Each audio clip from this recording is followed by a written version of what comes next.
أعوذ بالله من الشيطان الرجيم بسم الله الرحمن الرحيم يا أيها الذين آمنوا السلام عليكم ورحمة الله وبركاته। প্রিয় দর্শক শ্রোতা,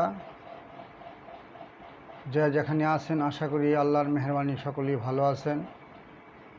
আমিও কামনা করি সবাই সুস্থ থাকেন। আজও আমি আমার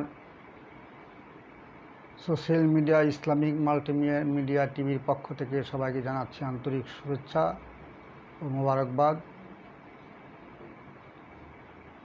আমি তার আগের ভিডিওতে আপনাদের জন্য আলোচনা করছিলাম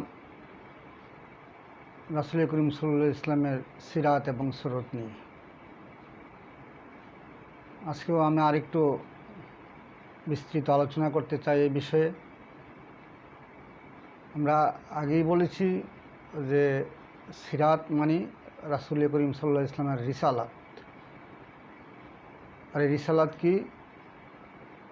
উনি ওনার নবুয়ত প্রাপ্তির শুরু থেকে শেষ পর্যন্ত যে যে কর্মপন্থা অবলম্বন করেছেন, যে কাজগুলি করেছেন, এগুলি আমরা ওনার রিসালাত বলে থাকি। এবং এই রিসালাত উনি আমাদেরকে করে দেখিয়ে দিয়ে গেছেন, তাই আমরা সেগুলি মানব যদি আমরা নিজেরা রাসূল করিম সাল্লাল্লাহু আলাইহি ওয়াসাল্লামের উম্মত দাবি করি। তো এখন বিষয়টা হলো, আমরা তো সকলেই দাবি করি যে উম্মত। তো উম্মতের তো কোনো ক্যাটাগরি নাই। যদিও আমরা বলতে পারি যে একটা ক্যাটাগরি সৃষ্টি করা যায়, 1 নম্বর, 2 নম্বর, 3 নম্বর, 4 নম্বর, 5 নম্বর, এইভাবে 10 নম্বর পর্যন্ত বা 20 নম্বর পর্যন্ত করা যেতে পারে। কিন্তু অ্যাকচুয়ালি উম্মত তো উম্মতি। আল্লাহ রাসূল বলছেন যে আমার যে দেওয়া রিসালাত, তা থেকে যদি কেউ এক বিগত সরে যায় তো তার গলা থেকে ইসলামের রুজ্জু খুলে গেল। তাহলে এখানে তো 1 নম্বর, 2 নম্বর বা 3 নম্বর এই ধরনের বলার কোনো সুযোগ নেই। অর্থাৎ উম্মত হইতে হলে পারফেক্ট, পরিপূর্ণভাবে রাসূলের সিরাতকে অবলম্বন করতে হবে, মেনে নিতে হবে। যেভাবে মেনেছেন সাহাবায়ে আজমাইন,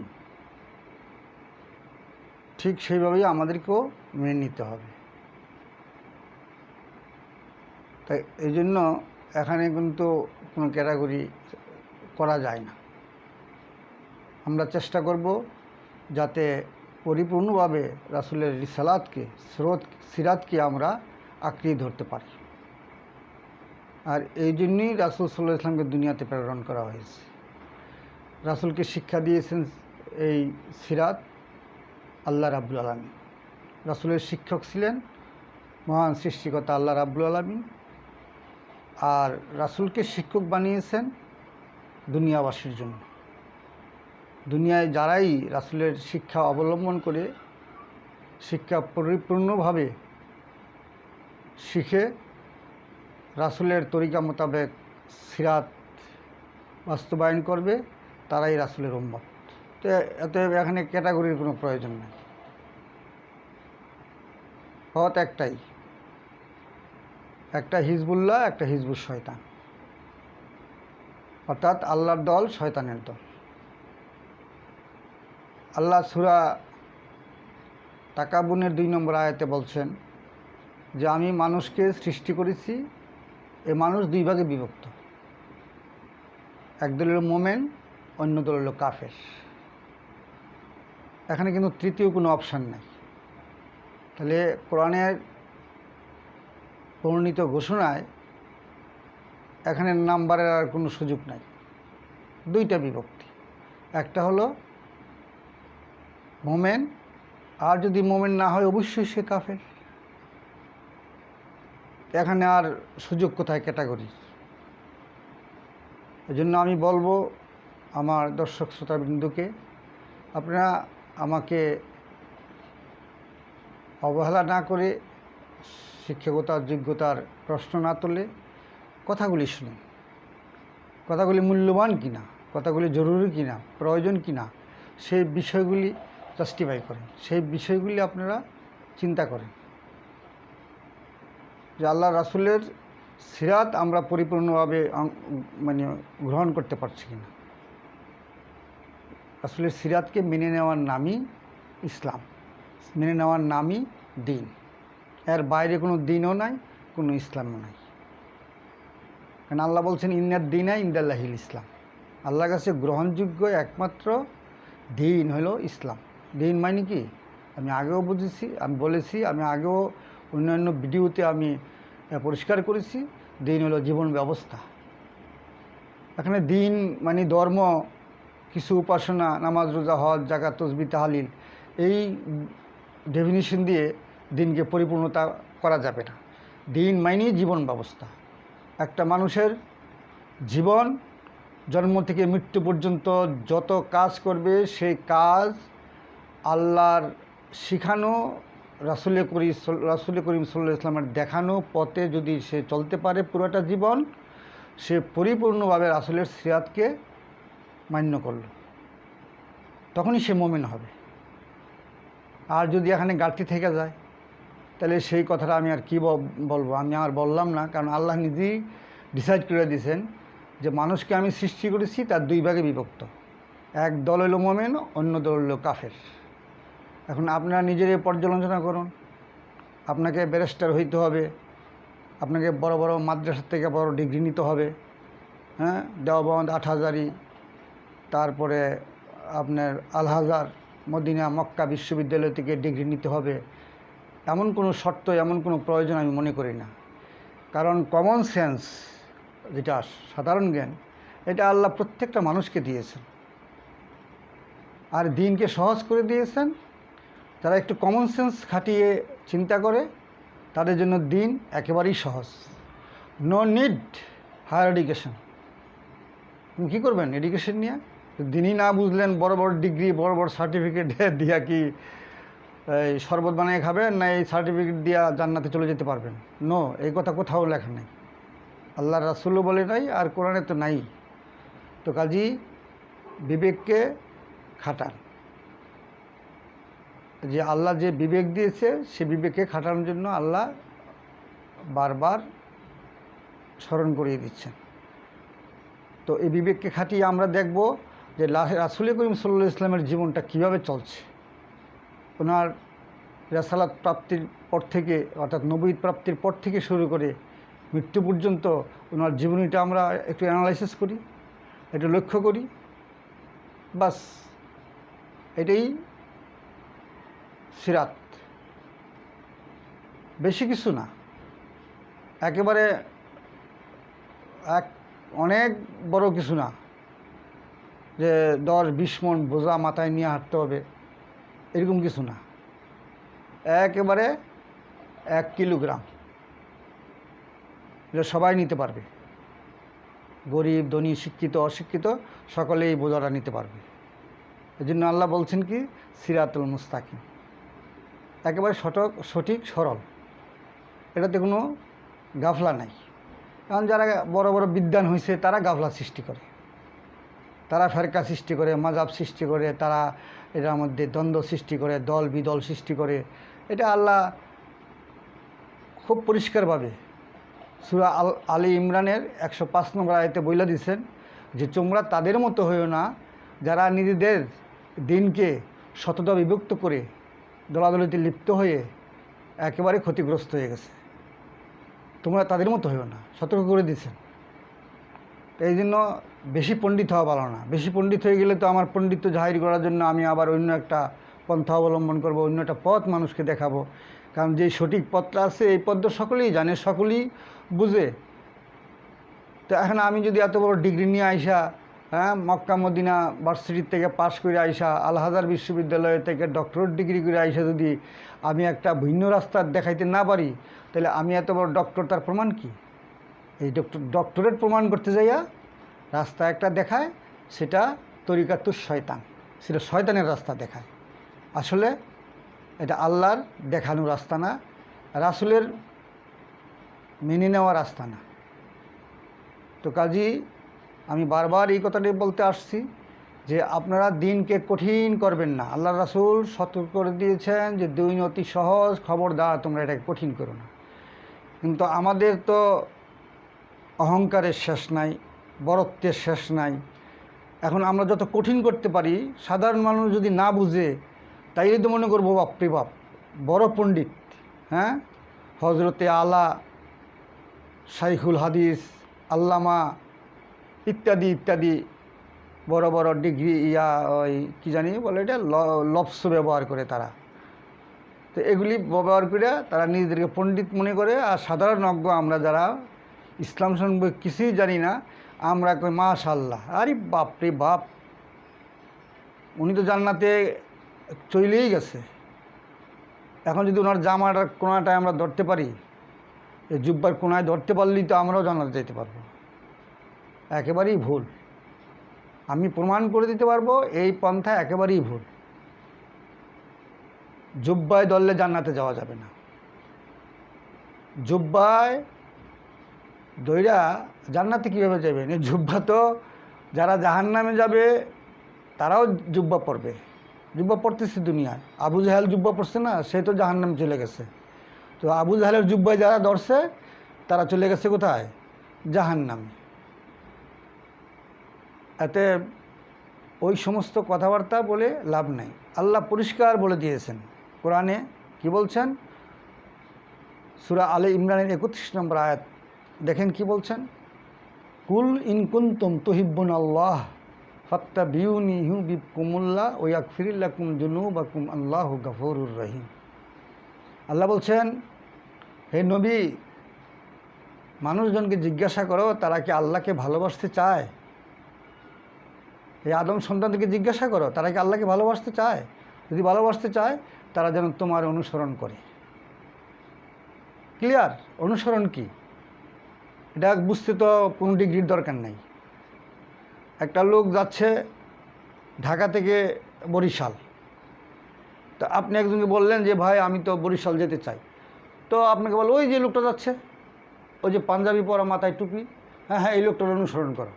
অর্থাৎ এই লোকটা যেভাবে যায় তার পিছে পিছে যাও, তুমি বরিশাল গিয়ে পৌঁছে যাইবা। এটাকে অনুসরণ বলে। তো আল্লাহ রাসূল যেভাবে যেভাবে চলছেন দুনিয়াতে, আমরা ঠিক সেভাবে চলবো, অনুসরণ করে আমরা জান্নাতে চলে যাব। আমরা আল্লাহর কাছ থেকে রেমিটেন্স পেয়ে যাব, আল্লাহ সন্তুষ্ট হয়ে যাবেন। আল্লাহ বলছেন, কুল ইন কুনতুম তুহিব্বুনাল্লাহ ফাত্তাবিউনি ইউহিব্বুকুমুল্লাহ। তারা যদি আমাকে ভালোবাসতে চায় তো তোমাকে যেন অনুসরণ করে, তাহলে আমিও তাদেরকে ভালোবাসবো। শুধু ভালোই বাসবো না, আমি তাদের সমস্ত গুনাহ খাতা ক্ষমা করে দেব। আমি রহমানুর রহিম, দয়ালু রহমান। আমি তাদের সমস্ত গুনাহ খাতা মাফ করে দিব। কিসের কারণে? ওই আল্লাহর রাসূলকে অনুসরণ করার কারণে। এটা কোরআনের আয়াত। এখানে আপনি আমাকে অশিক্ষিত মানে বেয়াল আলেম এই সমস্ত কথা বলার তো সুযোগ নাই। আপনি পড়েন। আপনি কে বলছে আপনাকে না বুঝে কোরআন পড়তে? বুঝেন। আপনি আরবি বুঝেন না, বাংলা কোরআন পাওয়া যায় কিনতে। মাশাআল্লাহ, এখন বহু লোক লেখছে, বহু লেখকের বাংলা ট্রান্সলেট কোরআন পাওয়া যায়। আপনি পড়েন, আপনি নিজেই বুঝবেন। আপনি বুঝেন না, আরবি পড়বেন কেন? আরবি পড়বেন কেন? আপনি দেখেন না আমাদের দেশ থেকে যে আরব দেশে যে লোকগুলি যায়, যে মহিলারা যে ঘরের কাজের জন্য নেয় বুয়া হিসাবে, হ্যাঁ, তো তাদেরকে কী করে? তাদেরকে 6 মাস 1 বছর ট্রেনিং দেয়। ট্রেনিং সেন্টার খোলা হয়েছে। তাদের কী ট্রেনিং দেয়? ভাষার ট্রেনিং দেয়, যে আরবি ভাষা শিখা দাও। আরবি ভাষা যদি না শিখো তো সেখানে তো চাকরি করতে পারবে না। এখন বলতে পারেন না যে আরবি ভাষা শেখার দরকার কি? আরবি ভাষা তো হইলো কোরআনের ভাষা, আল্লাহর ভাষা। হ্যাঁ, এই ভাষা আবার শিখার দরকারটা কি? এটা আমাদের মোহব্বত করলেই হইব, সুমা দিলেই হইব, না বুঝা পড়লেই হবে। এই কথার সুযোগ আছে? যারা আরবি ভাষা বুঝে শিখতে পারে তাদের কি আরব দেশে পাঠানো হয় চাকরি দিয়া, এবং তারা ওইখান থেকে হাজার হাজার লক্ষ লক্ষ টাকা ইনকাম করে নিয়ে আসে। আর যারা আরবি ভাষার অর্থ বুঝে না, তাদের এয়ারপোর্টের ধারেও যেতে পারে না। আবার কেউ যদি 2 নম্বরই করে যায়ও, তো ওই দেশে গিয়ে পৌঁছলে দেখা যায় সে তো আসলে আরবি বুঝে না, আমি কী করি সেই বুঝে না, আমি পানি চাইলে চা দেয়, হ্যাঁ, আমি দরজা খুলতে বললে সে দরজা আরও টাইট করে লাগাই দেয়। তো এই সমস্ত উল্টোপাল্টা কাজ করলে তো চাকরি থাকবে না, সেখানে go back to your pavilion, সাথে সাথে পাঠাই দেয় বিদেশ থেকে। তো এই জন্য যারাই বলে যে বোঝার দরকার নেই কোরআন পড়ো, তারা অজ্ঞ, তাদের কথা শুনবেন না। আমি প্রমাণ করে দেবো যে তারা অজ্ঞ, তাদের অজ্ঞতার কারণে এই সমস্ত কথা বলে। হয় অজ্ঞতা, আর না হলে তারা মনে করে যদি সাধারণ মানুষ যদি কোরআন বুঝে ফেলে তাহলে আমাদেরকে তো আর মানবে না, টাকা পয়সা দিবে না, এই জন্য তারা এই জিনিসটা লুকিয়ে রাখে। তো কাজে এই যে লুকিয়ে রাখে, এটাও কিন্তু তাদের জন্য বিপদ। সূরা বাকারা 174 নম্বর আয়াত, আল্লাহ বলছেন আমার আয়াতকে, আমার কোরআনকে লুকিয়ে রাখতে চাও তো যারা, তারা তোমরা জঘন্য অপরাধ করতেছো, তোমাদের পেটে আগুন পড়তেছো যা খাইতেছো, এগুলি লুকিয়ে রেখে কামাই করা। তো কত বড় সাংঘাতিকতা দেখছেন। তো এই কথাগুলিতে তারা বলে না। এখন আমি বলতেছি, বলবো ইনশাল্লাহ, কারণ আমি তো কারো কাছ থেকে 2 পয়সা নিয়ে বাজার করতে হবে না, কারো কাছ থেকে টাকা নিয়ে আমার চলতে হবে না, কারণ আমি গোড়া আগেই মজবুত করে নিয়েছি ইনশাল্লাহ। কারণ আমি জানি যে দিনের বিনিময় নিলে এই দিন আর দিন থাকে না, এটা পুণ্য থাকে না, পণ্য হয়ে যায়, বুঝলেন। যখন আমি বিনিময় নেব তখন তো আমি সত্যি কথা বলতে পারবো না। আমি একটা মসজিদে খতিব হিসাবে আমি কাজ করতেছি, মাসে 20,000 টাকা বেতন দেয়, আমার বাসা দিচ্ছি ফ্রি থাকার জন্য। এখন আমি যদি সত্য কথা বলি, তাতে যদি কমিটির লোক বা এলাকার লোক যদি পছন্দ না করে, তাহলে তো আমার চাকরিটা চলে যাবে। তো কাজেই তাদের ভাবা মতো কথা বলতে হবে। যেমন আগে যে মোগল আমলে বা তারও আগে যে এই উমাইয়া আমল থেকে শুরু করে, হ্যাঁ, ওই যে ইয়াজিদের পর থেকে যত রাজত্ব হয়েছে, রাজা বাদশাহ হয়েছে, তাদের কথা মতো তাদের যে মোল্লা আলেম ছিল তারা ফতুয়া তৈরি করতো, তারা হাদিস বানাইতো, মানে তাদের সন্তুষ্টি করার জন্য এই কাজগুলি করত। কারণ তাদের এই যে নজর নেয়ামত, নজরানা, এইগুলি তারা খুব ভালোবাসতো এবং এগুলি পাওয়ার জন্য বাদশার মন মতো তারা কথা বলতো। তো কাজী এখন যারা বাদশাদের মন মতো কথা বইলা নিজের পেট ভরতে চায়, শান শৌকতে চলতে চায়, আদাব সালাম নিতে চায়, তারা দুনিয়াতেই নিতে পারবে। কারণ আল্লাহ তো দিছে সব জায়গায়। আল্লাহ বলছে তোমরা দুনিয়াতে চাও, দুনিয়াতেই দিব, কিন্তু আখেরাতে তোমাদের কোনো অংশ থাকবে না। তো কাজী সত্য বলতে হবে, হক। আল্লাহ বলছে কোরআন আসছে কেন? যে অন্ধকার দূরীভূতি করে দেওয়ার জন্য এবং আলোকে উদ্ভাসিত করার জন্য। নূর, কোরআন হয়েছে নূর। এই নূর কার মাধ্যমে পাঠাইছে? আল্লাহ রাসূলের মাধ্যমে নূর পাঠাইছে, যেন তুমি আলো দিয়া, এই নূর দিয়া যেন অন্ধকারকে দূর করে দিতে পারো। অর্থাৎ মানুষের মধ্যে যে অন্ধকারতা আছে, যে গোমরাহি আছে, এটা যাতে দূর করে দিতে পারো, এই জন্য আমি কোরআন তোমার কাছে পাঠাইলাম, তুমি এটা মেনে এটা দেখাই দিয়ে আস। এটা হলো রাসূলের সিরাত। তা আপনারা জানেন, এটা আলেমুল ওলামা তো ভালো করে জানে। আল্লাহর রাসূলের ইন্তেকালের পর কিছু সাহাবা হযরত আয়েশা রাদিয়াল্লাহু আনহার কাছে গেলেন, বললেন যে হে আয়েশা রাদিয়াল্লাহু আনহা, আপনি আমাদেরকে রাসূলের সিরাত সম্পর্কে কিছু বলেন। তখন উনি বললেন তোমরা কি কোরআন পড়োনি? বলে হ্যাঁ পড়ছি। ওইটাই রাসূলের সিরাত। এক কথায় জবাব, 6660টা আয়াত এক কথায় বলে দিচ্ছে, ওইটাই সিরাত, যাও পড়ো, দেয়া পড়ছো আরও পড়ো, এবং যা পাইবা তাই রাসূলের সিরাত। এখানে ডুপ্লিকেট আর কিছু নাই, আর অন্য কোনো চিন্তার দরকার নেই। তুমি অমুকের কাছে যাও, অমুকের কাছে যাও, অত বড় আলেমের কাছে যাও, মুহাদ্দিসের কাছে যাও, মুফাসসিরের কাছে যাও, মৌলভী সাহেবের কাছে যাও, মাওলানার কাছে যাও, এই ধরনের কোনো যাওয়ার সুযোগ নেই। এই ধরনের যাইতেও বলে নাই, বলছে তোমরা কোরআন পড়ো, রাসূলের সিরাত পাবে, আর যে সিরাত তোমরা পাবে তা তোমরা অনুসরণ করো, তোমাদের জীবন সাকসেসফুল ফিদ দুনিয়া ওয়াল আখিরা। দুনিয়াও তোমাদের জীবন ধন্য, আখিরাতেও ধন্য। এখানে কোনো ডুপ্লিকেট চিন্তাভাবনা যে করবে সে মরবে, এই ডুপ্লিকেট চিন্তাভাবনা যে করবে সে মরবে। তো কাজী আসুন আমরা সিরাতুল মুস্তাকিমের দিকে এগিয়ে যাই। তার আমার এই বক্তব্যের মধ্যে আর একটা পার্ট ছিল সুরত। আমি আগেও বলছি, সুরত মানে বেশভূষা। তো রাসূলের সুরত নিয়া এই বেশভূষা নিয়া খুব বাড়াবাড়ি হচ্ছে এখন। হ্যাঁ, যে জুব্বা পড়তে হবে, তোমার জুব্বা নাই, দাড়ি নাই, পাগড়ি নাই, তুমি কিসের উম্মত রাসূলের? এটা কিন্তু বিশেষ করে আমাদের বাংলাদেশে এটা।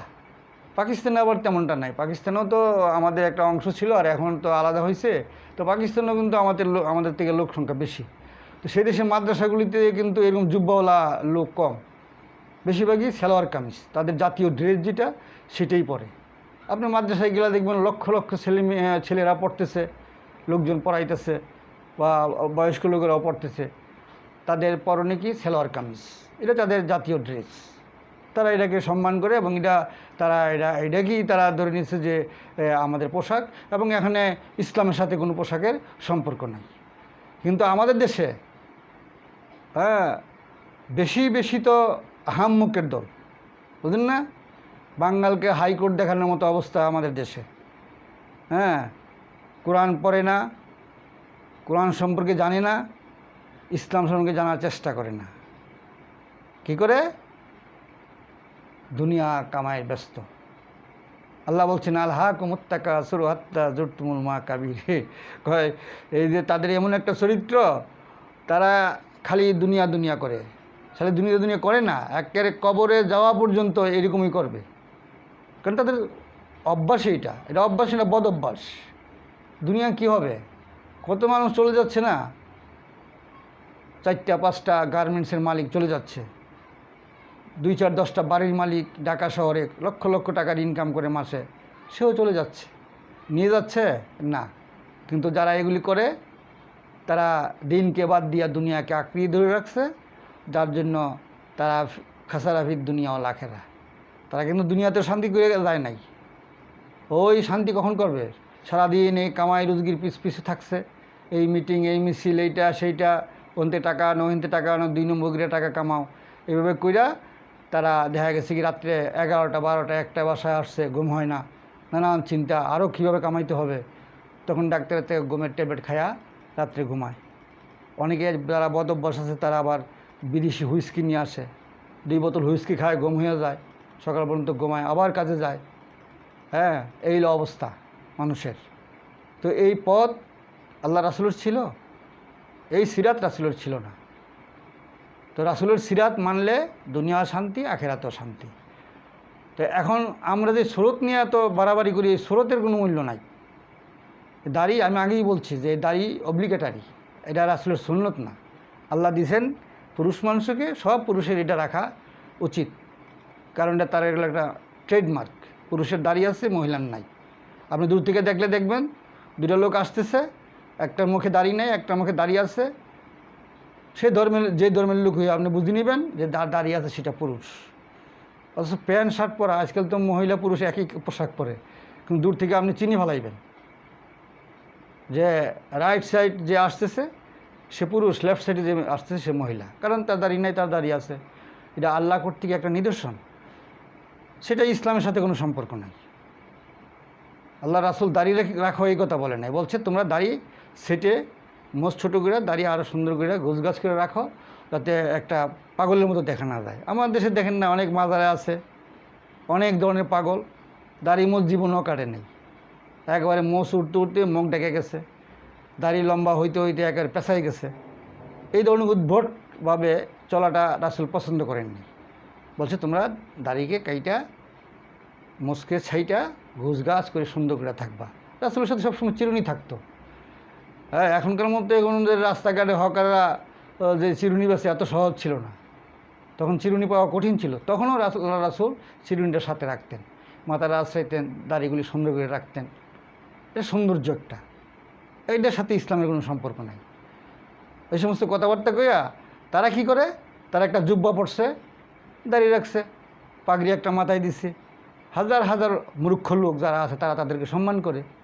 যাইতেছে একজন বড় আলেম, বড় একজন বিদ্বান আসতেছেন, যিনি জান্নাতের টিকিট দিবেন, এই ধরনের কথাবার্তা তারা পছন্দ করে।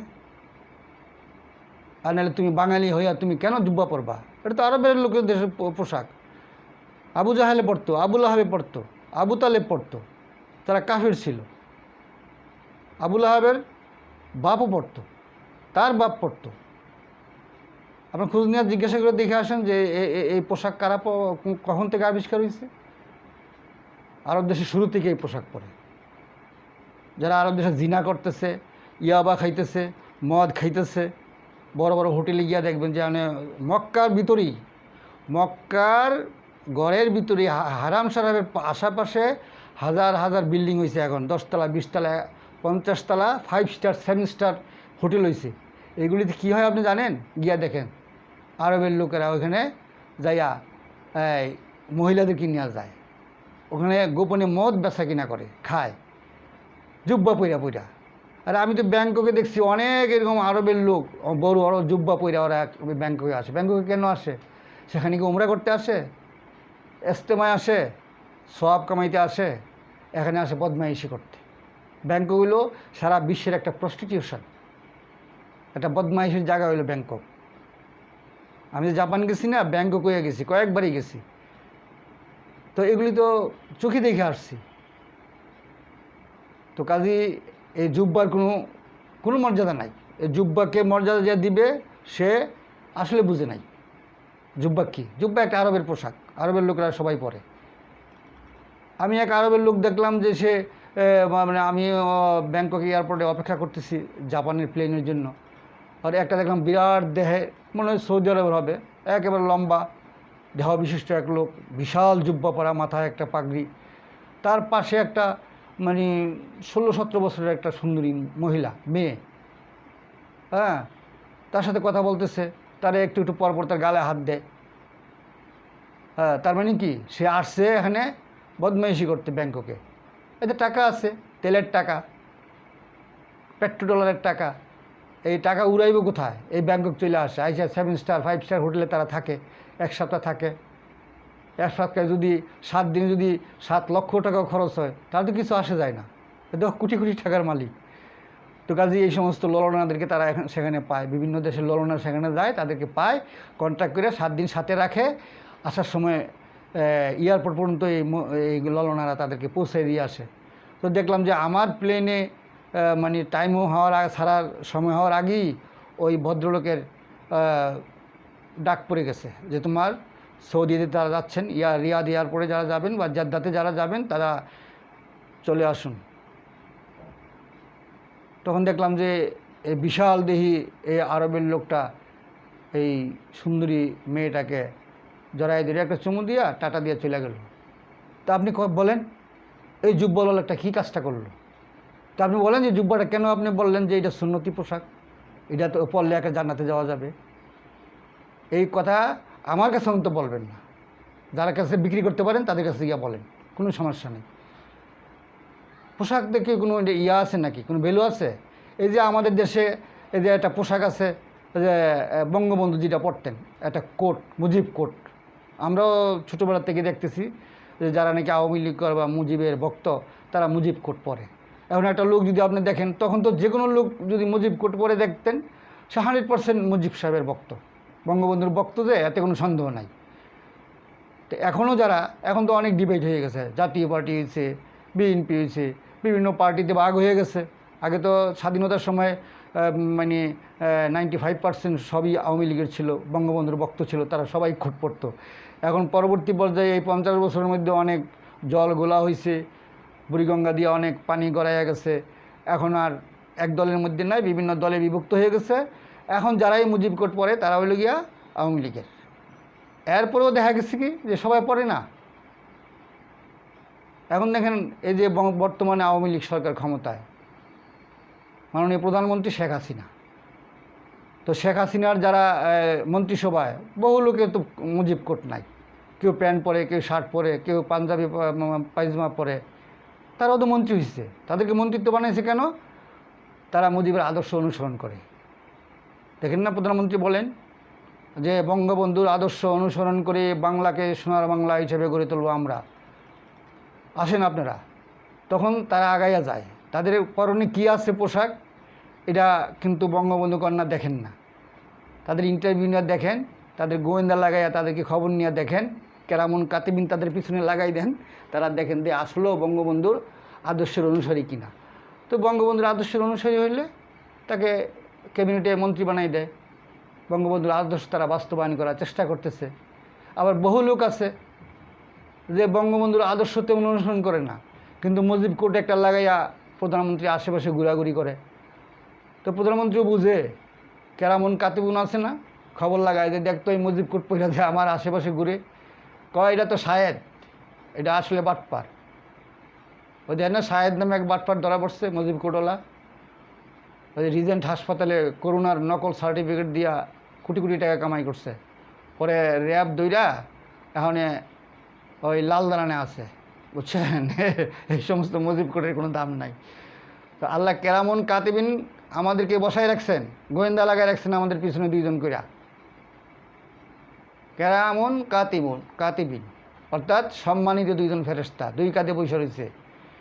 আপনি কোট পরছেন, টাই পরছেন, আপনি লুঙ্গি পরছেন, গেঞ্জি পরছেন, জুব্বা পরছেন না কী পরছেন, এটা কিন্তু কেরামন কাতিবুনের দেখার বিষয় না। তারা আপনার আমলগুলি লিখতেছে। আপনার কি রিসালাত কার, আল্লাহ রাসুলের সিরাত আপনারা অনুসরণ করতেছেন কিনা এটা লিখতেছে। ওনার স্রোত অনুসরণ করছেন কিনা এটা লেখে না, কিন্তু খাতা দেখেন উল্টোয়া। আপনি কেরামনকে জিজ্ঞাসা করেন যদি আপনার এরকম ক্ষমতা থাকে যে ভাই হ্যাঁ কাতিবিন আপনি যে লেখলেন ওখানে কি আমি যে দুব্বটা পড়ছি এই সম্বন্ধে কিছু লেখছেন কি না, বলবে যে না না এই সমস্ত লেখালেখি হয় না, আপনি আমল লিখতেছি, আপনি আল্লাহ রাসুলের আনুগত্য করতেছেন কিনা, অনুসরণ করতেছেন কিনা এইগুলি লিখতেছি। ওই সমস্ত ভাওতাবাদী লেখা আমার দরকার নাই।